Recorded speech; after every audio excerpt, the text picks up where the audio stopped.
Oi, aqui Delate, mais um vídeo. Dessa vez eu tô aqui novamente pra mostrar a vocês a continuação da Casa ao Contrário. A série gringa que do nada explodiu no Brasil e agora todo mundo tá falando sobre. Aqui em Chique Chique só se fala disso. Mas antes de começar o vídeo, hypa aí e se inscreve pra me ajudar a criar mais conteúdos pra vocês. Muito obrigado pelo seu apoio. A Casa ao Contrário, mais conhecida como The Backwards House na gringa, é uma série inspirada em Digital Circus e Poppy Playtime. Nessa série, uma pessoa chamada Kate explora uma casa abandonada, achando uma fita VHS amaldiçoada e que prende ela dentro de um desenho infantil, e fazendo ela se tornar um animal antropomórfico e começar a conviver junto com outros animais antropomórficos dentro de uma casa, onde eles literalmente não têm opção de sair dela a qualquer momento, e enquanto uma pessoa que parece a Lady Dimitrescu do Resident Evil Village acredita fortemente que ela é uma mãe e precisa cuidar dos filhos dela, que são os furries. Os episódios 1 e 2 eu já fiz review deles, que é esse vídeo aqui, né, editor? Coloca o vídeo. Mas se você não viu, eu vou dar uma breve resumida pra chegar onde estamos agora, que vai ser bem importante, inclusive. A Kate se torna a gata curiosa e ela não lembra de nada e acaba caindo de paraquedas naquela casa do nada e conhecendo todo mundo. Quer dizer, não literalmente caindo de paraquedas, é só um termo, tá? Lá na casa tem o Odicão, que ele é um cachorro bem carismático. A Mula Rabugenta, que é um chato fudido. Raposa Trote, que é o zóio encarnado em uma raposa. Para de filmá-la. Senhor Ratinho, que é um rato mudo. Macaco Dessolado, que é muito swag. Elefante Empático, que é super ético. E a mãe, que é uma pessoa que pensa que é uma mãe, só que ela deve ser também uma IA doida que nem um Caine de Digital Circus. Elefante Empático chama a atenção da gata curiosa, falando que você não deve ter esquecido ainda o seu nome verdadeiro, né? E ela realmente não tinha esquecido, o nome dela é Kate. E aí eles descobrem que saberem seus nomes verdadeiros era a chave pra poder saber de toda a verdade, que no caso ela não é furry e ela tá hipnotizada. E aí quando eles ficam lúcidos, tem esse brilhozinho nos olhos deles. Então o elefante pede pra Kate anotar o nome dela em algum lugar, e ela vai lá e anota. À noite ela sai do quarto, mas um monstro persegue ela e ela se esconde. A mãe dá uma porrada nele e ela se distrai. A Kate aproveita e tenta fugir da casa, mas fora de casa não tinha nada além de um jardim. Então ela corre infinitamente e depois de um tempo ela volta pro quarto dela como se nada tivesse acontecido. E isso foi praticamente o que aconteceu no capítulo 1 e 2. E foi aí que a gente parou. Na metade do episódio 2 oficial, porque na tirinha, o capítulo 3 é junto do episódio 2. E eu não sabia disso. Eu me baseei no capítulo 2 pra fazer meu vídeo, porque o episódio 2 nem tinha saído, né? E pela minha teoria, eu acho que o episódio 3 oficial, que vai ser postado pelo Skynix, vai ter o capítulo 4 e o 5. Ou seja, 2 capítulos por episódio. Obviamente, o episódio vai ser primeiramente dublado em inglês. Porém, né, os cabas aqui, né, os dubladores fodões aqui vão conseguir dublar o episódio 3 também quando sair. A gente tá bem preparado. Eu acho que a gente vai conseguir postar um pouco depois do episódio oficial sair. E fica até o final do vídeo que eu tenho uma surpresa pra vocês. Inclusive agradecendo mais uma vez pelo apoio no meu canal secundário, onde a gente lançou os 2 episódios dublados. Pegaram mais de 150 mil views, os 2 episódios juntos. Inclusive até chegou no Terrorizando. Eu achei super da hora o react dele. Um dos caras mais influentes dentro da comunidade de Digital Circus e de Pop Playtime. Então muito obrigado ao Terrorizando por divulgar essa série incrível, né? Ajudar tanto a mim quanto o Skynix, né? Que tá trabalhando duro pra lançar episódios novos e capítulos novos, né? E claro, quando sair o episódio 3, por favor, peçam pra eles reagir também. Conteúdo grátis, né?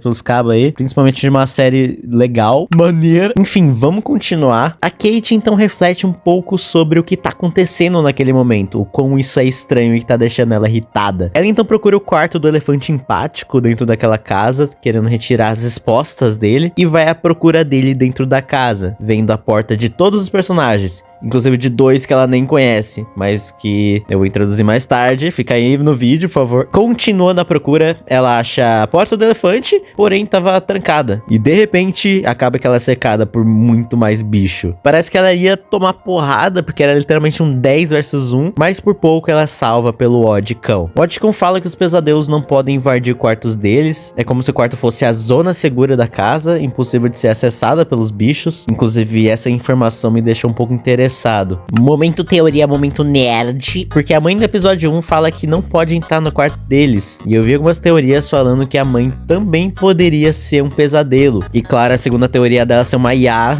serve pra proteger os fãs. Proteger até demais, né? Porque ela não pode nem sair de casa. Kate então fica no quarto do Odicão, já que ela não tem outra opção, né? E vai dormir lá até o amanhecer. Quando o Odicão vai dormir, a Kate acha um caderno de desenho do Odicão e fica olhando ele. E ela percebe que com o tempo os desenhos do Odicão vão ficando cada vez mais infantis e desconexos. Como se ele tivesse lúcido no começo, mas ter perdido a sua consciência em algum momento e se tornasse a pessoa que é hoje. A Kate meio que sente pena dele e fala que se recusa a se perder como ele. E o capítulo 3 acaba assim. No próximo capítulo, a Kate tá literalmente vidrada naquela TV, ela não consegue parar de olhar um segundo nela, não tá dando. E ela acorda dentro do mundinho de novo, com o Odicão vendo que ela tava dormindo. E a Kate acaba tomando um susto e batendo na cabeça no Odicão. O Odicão fala que a Kate tava falando uns negócios doidos enquanto ela tava dormindo. E mais um momento, teoria das conspirações. Será que dormir no mundinho ajuda a concentrar e ela poder desviar o olhar em algum momento? Porque não tem literalmente mais nada pra sonhar. Ou será que foi uma coincidência? Um sonho representativo? Kate, faz força, pelo amor de Deus. Para de olhar nessa tela. Tá no TikTok faz 30 minutos. Nesse mundinho tá sempre de noite, né? Bem escuro. Mas pra eles o dia representa quando as luzes das casas estão ligadas. E provavelmente os pesadelos vão embora também. Então o Odicão vai cumprir sua promessa, vai levar a Kate pra conversar com o elefante empático e ver se ele sabe como que sai daquele local. Mas aí aparece a mãe do nada procurando pela tal da gata curiosa, né? E do nada, o personagem que eu tava falando há uns 2 minutos atrás chega e fala pra Kate que ela literalmente tá 1 hora atrasada pro café da manhã. E esse mano aí, eu acho que ele talvez leve o tempo um pouco a sério demais. Literalmente falou que a gata curiosa era uma betinha. Oh my god. E aí a gata curiosa literalmente não faz ideia quem que é essa random aí. Do nada apareceu. Criaram um personagem. Fizeram pix pro Skynix. E o Odicão falou, tem muito personagem nessa tela, vamos economizar nesse orçamento aí, pelo amor de Deus. E a perua falou, tá afim? E eu disse, agora né? Aí ele vai embora. E também mais outro personagem. São 2 pix no bolso do Skynix. Skynix, se você quiser incluir meu personagem também, em participação especial da série, né? Vou aparecer no episódio, no capítulo 13, né? Confirmar. Relaxa, Skynix, eu te dou um pix, tá? Vou te dar mais ou menos 6 ou 7 reais. O nome do carinha aí do tempo se chama Doninha Elegante. E essa outra aí se chama Tubarão Tímida. O pix mais bem gasto dessa série. Aquelas personagens que só aparecem uma vez a cada 3 episódios. Ela é tímida, obviamente tá no nome. E tem medo de gatos. Olha que coincidência. Porque ela acha que é um peixe. Gato gosta de peixe. Mas ela é um tubarão, eu acho que ela não sabe a diferença. Ah, mas por que a gente só tá vendo esses malucos aí no episódio 3, velho? A verdade é que eles sempre estiveram lá, mas a gente nunca soube. Ou também pode ser uma desculpa de última hora só pra introduzir os personagens novos. O tubarão tímida tem uma crise existencial porque gatos comem peixe. E ela nem sequer come peixe, eu já falei isso. E ela fica com medo de ver a gata curiosa. Então eles acharam uma ótima ideia ficarem stalkeando ela o dia inteiro. Gata curiosa motiva a tubarão tímida falando que não precisa ter medo. Eu não vou te comer, que bom, né? E fala que por causa dos dentes afiados da tubarão que é Kate que deveria ter medo dela e não ao contrário. E a Kate tá certa, em termos de comparação, a betinha da Kate não sola ninguém. E na metade do episódio 3, eles vão fazer um tour pela casa. Kate pensa em sua cabeça que ela não tem tempo pra isso, pra fazer um tour pela casa, mas também pode ajudar ela a mapear como funciona mais, né, a casa, ao contrário. E que, claro, ela não pode recusar na frente da mãe, senão vai parecer suspeito e ninguém pode desconfiar. Só o Odicão, porque ele é legal. Falando nele, ele acha o elefante empático. Oh my god. A casa é bem maior do que parece. Tem piscina, banheiro, sala de artes, uma escada aleatória, sala de música, o porão, biblioteca, sala de abate. Bastante coisa, né? E a Doninha até morre de tanta informação. Elefante empático aparece sendo puxado pelo Odicão. E a Kate dá lock-in. A Kate obviamente tá puta com o elefante porque ela não salvou ela quando ela tava em perigo. Só que o elefante nem ouviu, na verdade. Ele tava dormindo tão pesado que nem vi, não. Nem vi. Ela quase foi de Vasco. O elefante pensava que a Kate tinha esquecido o nome dela. E tinha esquecido mesmo, mas por sorte, ela anotou no quarto dela, onde ela não pode esquecer mais. Ela vai dormir todos os dias lá e mesmo que ela se esqueça, ela vai lembrar, porque ela tá escrito no teto. E os caras estão no teto, a Maqui. E ela finalmente faz a pergunta que não quer calar. Como diabos sai da merda daquele lugar? E o elefante impressionantemente sabe sabe a resposta, porém não é coisa fácil. Vocês lembram daquela porta barrada no episódio anterior? É lá. Pelo menos é o que eles acham, né? Mas o porão deve ser muito perigoso e precisa ter bastante coragem pra ir lá. E claro, primeiramente porque a porta tá trancada e tem uma barragem gigante, tem que tirar as madeiras sem ninguém ver pra poder ir lá. E que claro que a mãe colocou pra não ter nenhum espertinho fungindo, né? Então resumindo, é difícil pra caraca. O Ticão não entende porque a mãe tava escondendo isso deles. Coitado, inocente.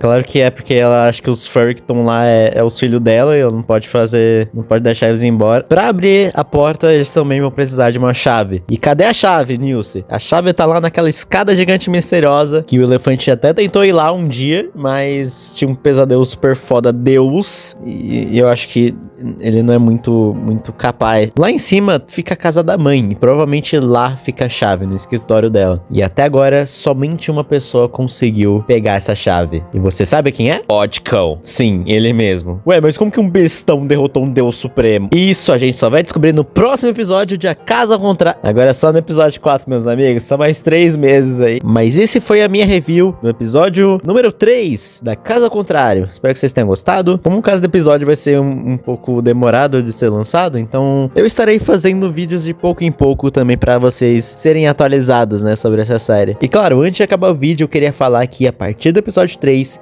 o Skynix vai ajudar a nossa equipe de dublagem disponibilizando os episódios pra gente antecipadamente com o áudio original e com todos os efeitos visuais e sonoros. Então aqueles errinhos de som que a gente tinha nos episódios anteriores não vão ter mais praticamente. Agora é tudo oficial, tudo oficial. Esse negócio de tirar o áudio com IA, horrível, tá? Nunca mais vou usar isso na minha vida. Muito obrigado, Skynix, tu é foda. Finalmente a gente já pode considerar a nossa dublagem como algo profissional mesmo, né? Muito obrigado novamente a todos os dubladores que me ajudaram a trazer essa obra pra nossa comunidade. Eu tô vendo inclusive todos os vídeos de fã da Casa ao Contrário que vocês postam aqui no YouTube, os reacts, os edits, as reviews. Do nada, muita gente antiga veio falar comigo, falando que, nossa, eu vi uma série aqui, eu vi o que a sua dublagem. Nossa, como assim? Chegou nessas pessoas, what the fuck, né? E que essa série maravilhosa tá abrindo portas pra serem divulgadas dentro do Brasil. Então, muito obrigado ao Skynix também e sua equipe, sempre trazendo algo de ótima qualidade e pelo apoio à nossa dublagem também, a ajudar a gente a produzir ela. Eu acho que a gente se sente como se a gente estivesse dentro da equipe do Sky. E claro que futuramente a gente possa fazer parte de uma dublagem oficial, talvez. Então muito obrigado por assistir até aqui e até o próximo vídeo. Tchau. O senhor tá errando. Mas o senhor tem todo o voto de confiança, sim, porque o senhor recuperou um Grêmio que estava há 15 anos esperando por um...